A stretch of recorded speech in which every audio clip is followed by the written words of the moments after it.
يمكن مورينيو لبسه التاج علشان مجهوده كان عالي، وممكن برضه قال عليه انه لا يمكن استبداله وما ينفعش نستغنى عنه علشان ما عندناش غيره. لكن اللي مش ممكن وما ينفعش انك تقارن ديديه دروجبا بمهاجم تاني في افريقيا، وخصوصا في الفتره البرايم بتاعته واللي طبعا كانت مع البلوز تشيلسي. في 11 مارس 1978 وبالتحديد في العاصمه ابيجان اتولد ديديه دروجبا اللي كان ابوه وامه بيشتغلوا في البنك. فطبيعي بنك بقى ده من عيلة غنية، اصل انت عارف البنوك بقى. بس لا بالعكس، هو كان من عيلة يدوب يتصرف عليه ومكفيين نفسهم بالعافية. وديديه وهو عنده 5 سنين عمه مايكل اللي في فرنسا كلم ابوه قال له ابعت لي الواد ده انا هربيه كويس بدل القرف اللي عندكم ده. وفعلا وهو عنده 5 سنين راح من كوديفوار لحد فرنسا، وكانوا معلقين في رقبته ورقة عليها اسمه وان عمه اسمه مايكل، ووصل فعلا هناك.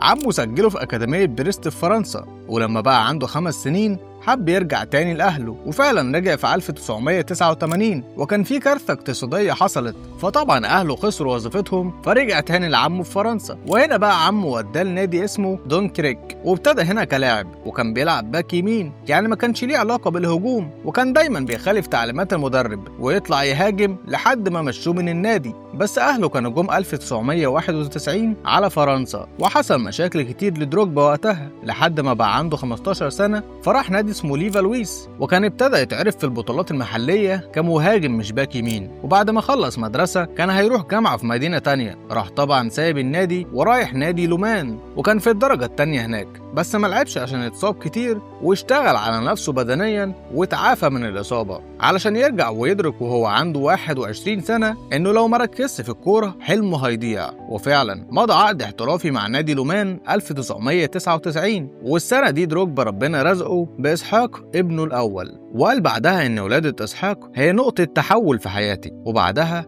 عينك ما تشوف إلا النور. دروجبا ما شافش وما عملش أي حاجة تقريبا، نقطة تحول للأسوأ قصده. بس في موسم 2000-2001 لعب وسجل 5 أهداف في 21 مباراة، ودي مش نسبة مرعبة أكيد، بس على الأقل هيتبص عليه من أي فرقة. وده اللي حصل عشان في 27 يناير 2002 ينتقل لنادي جان جون، وكان بيلعب في الدوري الفرنسي الدرجة الأولى، والصفقة كانت ب80,000 يورو، ولعب 11 مباراة وسجل 3 أهداف.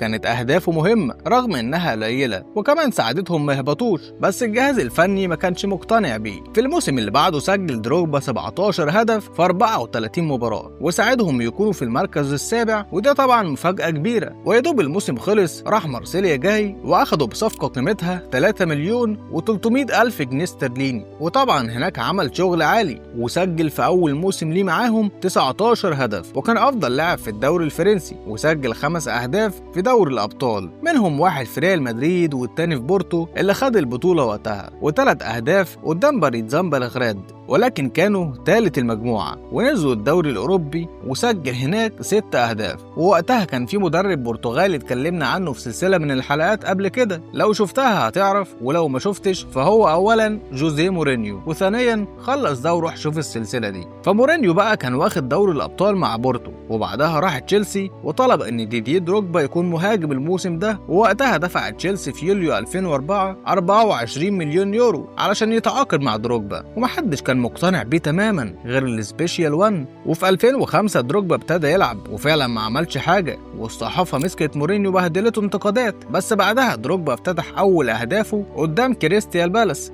وسجل الموسم ده 16 هدف في 40 مباراة، وتشيلسي كسب الدوري تاني مرة في تاريخه بعد غياب 50 سنة عن التتويج بالدوري. وفي الموسم اللي بعده 2005-2006 ابتدى بتسجيله هدفين في نهائي درع الاتحاد الإنجليزي ضد أرسنال، وفي نهاية الموسم ده برضه خدوا الدوري تاني مرة على التوالي وسجل 16 هدف برضه. وهنا هناخدك لإفريقيا، يعني البشرة السمراء والمهارات الغير طبيعية، وبالتحديد في كوتيفوار، وبالأخص داخل غرفة ملابس المنتخب الإيفواري بعد ما تأهل المنتخب لأول مرة في تاريخه لكأس العالم، لما خرج ديديه دروجبا ومسك المايك واتكلم مع الجماهير، ومش بس الجماهير اللي حاضرة، لا هو اتكلم مع شعب كوتيفوار كله، خلونا نحتفل بالتأهل، وكمان خلونا ننهي الحرب والصراع. ودي الحرب الأهلية اللي كانت ابتدت سنة 2002 وقسمت كوت ديفوار نصين شمالي وجنوبي. الجزء الجنوبي كله كان تحت قيادة رئيس البلد ساعتها، لكن الجزء الشمالي كانت مستحوذة عليه جماعة اسمها The New Forces of Ivory Coast،